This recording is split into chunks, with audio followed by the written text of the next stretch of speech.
জীবনের সর্বশেষ যে কাজটা কথাটা বলেছিলেন সেটা ছিল কি? নামাজ। ইন্তেকালের 5 দিন আগে প্রচন্ড জ্বর হলো, মাথায় যন্ত্রণা হলো, বারবার বেহুশ হয়ে পড়েন। যে রাত্রে ইন্তেকাল করবেন সেই রাত্রে সাহাবায়ে কেরাম কেউ ঘরে ফেরে নাই, সবাই কাঁদতেছে। সকলের ধারণা নবীজি খুব তাড়াতাড়ি বিদায় হয়ে যাবেন। ঘরের মধ্যে স্ত্রীরা কাঁদেন, জামাই কাঁদে, নাতি নাতনি কাঁদেন। সব থেকে বেশি কাঁদছেন হযরতে মা ফাতিমা রাদিয়াল্লাহু তাআলা আনহা। রাসূলুল্লাহর হুশ এলো, হযরত ফাতেমার কান্না দেখে কাছে ইশারা করে ডাকলেন, কানে কানে কি যেন বললেন। হযরত ফাতেমার কান্না বন্ধ হয়ে গেল। হযরত আয়েশা ফাতেমাকে ডেকে বলেন, মা তোমার আব্বা জান কি তোমারে বলল, কান্না বন্ধ হলো তোমার? হযরত ফাতেমা বলেন, মা আমার আব্বা জান আমাকে কানে কানে বললেন, মা কাঁদিস না, তোর কান্না আমার বরদাস্ত হয় না। আমি তোমাকে সুসংবাদ শোনাই, আমি মরে যাওয়ার পর সবার আগে তোমার সাথে আমার দেখা হয়ে যাবে। হযরত ফাতেমা বুঝতে পেরেছেন এর অর্থ হলো রাসূলের ইন্তেকালের পরে আত্মীয় স্বজনের ভিতরে সর্বপ্রথম ফাতেমার ইন্তেকাল হবে। হয়েছিল তাই। রাসূলুল্লাহ বেহুশ হয়ে পড়লেন, আবার হুশ হলো, আবার বেহুশ হলেন। ফজরের পরে হযরতে জিবরাইল এসে বলছেন, আসসালামু আলাইকা ইয়া রাসূলুল্লাহ, হে আল্লাহর রাসূল, আল্লাহ আপনাকে সালাম বলেছেন আর তিনি জানতে চেয়েছেন আপনি কেমন আছেন। তিনি জানেন আপনি কেমন আছেন, তারপরেও তিনি জানতে চেয়েছেন আপনার মুখে আপনি কেমন আছেন।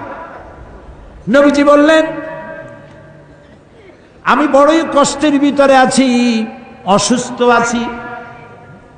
হযরতে জিবরাইল বলছেন, ইয়া রাসূলুল্লাহ, একজন নতুন ফেরেশতা এসেছে আজ আমার সাথে, যে ফেরেশতা কোনো মানুষের কাছে আসার জন্য অনুমতি কোনোদিন চায় নাই আর কোনোদিন চাবেও না, শুধু আপনার অনুমতি চায় আপনার কাছে আসার জন্য। সে ফেরেশতার নাম মালাকুল মউত। হযরতে মালাকুল মউত রাসূলের অনুমতি নিয়ে রাসূলের জাসাদ মুবারকের কাছে এসে সালাম পেশ করলেন। বললেন, ইয়া রাসূলুল্লাহ, আদম আলাইহিস সালাম থেকে নিয়ে শুরু করে এই পর্যন্ত আমি যত মানুষের জান কবজ করেছি আর কিয়ামত পর্যন্ত যত মানুষের জান কবজ করব, কারো কাছে অনুমতি চাই নাই, অনুমতি চাওয়াও আমার লাগবে না। কিন্তু আজকে আসার সময় আল্লাহ রাব্বুল আলামিন আমাকে বলেছেন আমি যেন আপনার অনুমতি চাই। রাসূলুল্লাহ বললেন, মালাকুল মউত, আমি যদি তোমাকে অনুমতি না দেই? হযরতে মালাকুল মউত বলেন, ইয়া রাসূলুল্লাহ, আল্লাহ তাআলা বলেছেন অনুমতি যদি না পাও ফিরে এসো। আল্লাহু আকবার, আল্লাহু আকবার। হযরতে জিবরাইল বলেন, ইয়া রাসূলুল্লাহ, আল্লাহ রাব্বুল আলামিন আপনার সঙ্গে দিদারের ইন্তজার করতেছেন। নবী বললেন, মালাকুল মউত, তুমি তোমার কাজ শুরু করতে পারো। মালাকুল মউত যখন জান কবজ করতে যাবে, রাসূলুল্লাহ বললেন, আয়েশা একটু কাছে আসো। ওই যে সোনা ছিল কয়েক টুকরা, সোনাগুলোর খবর কি? 6 টুকরা, ছোট্ট ছোট্ট 6টা টুকরা সোনা ছিল, সোনাগুলো কই? হযরত আয়েশা বলেন, আমি তার যত্ন করে রেখেছি। নবীজি বলছেন, এক্ষুনি স্বর্ণ টুকরাগুলি সদকা করে দাও। আমি মুহাম্মদ সাল্লাল্লাহু আলাইহি সাল্লাম আল্লাহর দরবারে এই অবস্থায় উপনীত হতে চাই না যে মুহাম্মদের ঘরের ভিতরে সোনা আছে। হযরত ওমর রাদিয়াল্লাহু তাআলা আনহু রাসূলের সঙ্গে দেখা করতে গেছিলেন একদিন। ঘরে মা আয়েশা ছিলেন না। হযরত ওমর সালাম দিয়ে ঘরের মধ্যে ঢুকে দাঁড়ায় দাঁড়ায় কাঁদতেছেন, বাচ্চা শিশুর মতো ডুকরে ডুকরে কাঁদছেন। রাসূলুল্লাহ জিজ্ঞেস করছেন, ওমর কান্দো কেন? হযরত ওমর বলছেন, আমি বিশ্ব নবীর ঘর দেখতেছি, ছোট্ট একটা ঘর, এক কোনায় একটা সরাহি পানি রাখার পাত্র কাইতে হয়ে পড়ে আছে, একটা গ্লাস কাইতে হয়ে পড়ে আছে,